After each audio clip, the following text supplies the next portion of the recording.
সুগভীর কুয়ো, দুধারে ইটের গাঁথনি, তাতে বাগদাদি আর্চ ঘরানার দরজা। সূর্যের আলো অতল কুয়োর অন্দর ছুলেও কুঠুরি সেই আধারই থাকে। নয়াদিল্লির হ্যালি রোডের গা ঘেঁষে মাথা তুলে রয়েছে ভারতের অন্যতম এই ঐতিহাসিক স্থাপত্য।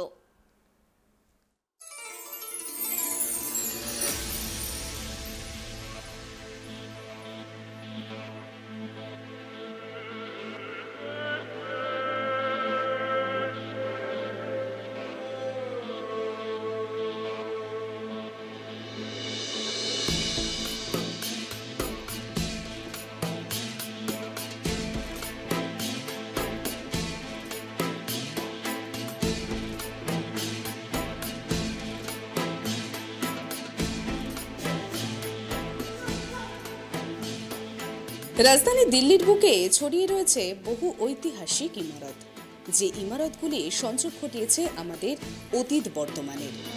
এমন একটি জায়গা হলো দিল্লির অগ্রসেনকি বাউলি।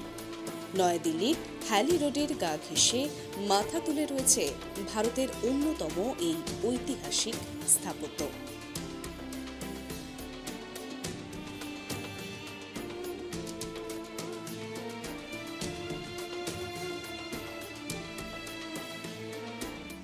বাউলি কথার অর্থ হল ধাপকুয়ো। সিন্ধু সভ্যতার খননেও ধাপকুয়োর সন্ধান পাওয়া যায়। ভারতে যে ধাপকুয়োর সন্ধান পাওয়া গিয়েছে সেগুলির মধ্যে অন্যতম দিল্লির অগ্রসেনকি বাউলি। মোট 3টি স্তরে ধাপে ধাপে নেমে যাওয়া এই ধাপকুয়োর প্রতি স্তর সাজানো খিলানে। লাল বেলে পাথরের তৈরি 108 ধাপ বিশিষ্ট কুয়োটি স্থাপত্যের একটি চমৎকার নিদর্শন। সেই সময় এই বাউলিতে ধাতু অনুযায়ী ওঠানাম করত জলের স্তর। প্রয়োজন মতো ধাপে ধাপে নেমে জল তুলে আনা হতো।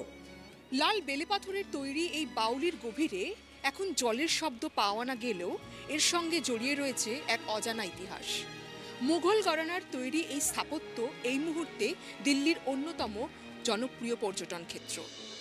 অগ্রসেনকি বাউলির মাটির ভেতর 60 মিটার লম্বা এবং 15 মিটার চওড়া। প্রবেশের জন্য রয়েছে 3টি দরজা। স্থাপত্যের নজির দেখে মনে করা হয় মধ্যযুগে ত্রয়োদশ ও চতুর্থ শতকে আবার নতুন করে একে তৈরি করেন তুগলকি শাসকরা। এই স্থাপত্যের সঙ্গে জড়িয়ে আছে পৌরাণিক রাজা অগ্রসেন বা উগ্রসেনের নাম। অগ্রসেনকি বাউলিতে একটি ছোট মসজিদও রয়েছে। পিকে ছবির শুটিংয়ের পরে এই স্থান আরও জনপ্রিয় হয়েছে। দিল্লির বুকে এমন একটি মুসলিম ঘরানার স্থাপত্য দেখতে হলে যেতে হবে সকাল 9টা থেকে বিকেল 5টার মধ্যে। সূর্যাস্তের পরে এখানে পর্যটকদের প্রবেশ নিষিদ্ধ। It's deeper and bigger, grander than it looks in pictures. So, yeah, it's nice and cool in there. That's all. It was impressive. It was just nice and calm. It was clean, so there wasn't like trash everywhere, and people were nice. It's a nice spot in the city. It's beautiful. It's breathtaking. Yeah, I loved it so much, and very beautiful. अच्छा लगा, but यहाँ पे कुछ रहना चाहिए information बाउली के बारे में, बट उतना नहीं है ना। हम लोग जाके गूगल करके पढ़ रहे थे बैठ के। ये बाउली तो अच्छा लगा, बाउली नहीं पूरा दिल्ली हम लोग के लिए तो अच्छा लगा। पहले से तो हिस्ट्री ना जानते नहीं, तो देख लिया पहले। अच्छा लगा 15 মিনিটস। অতীতের এই ধাপকুয়ো আর জলের সন্ধান দেয় না, বরং তা দাঁড়িয়ে আছে ভৌতিক জায়গার নিদর্শন হয়ে।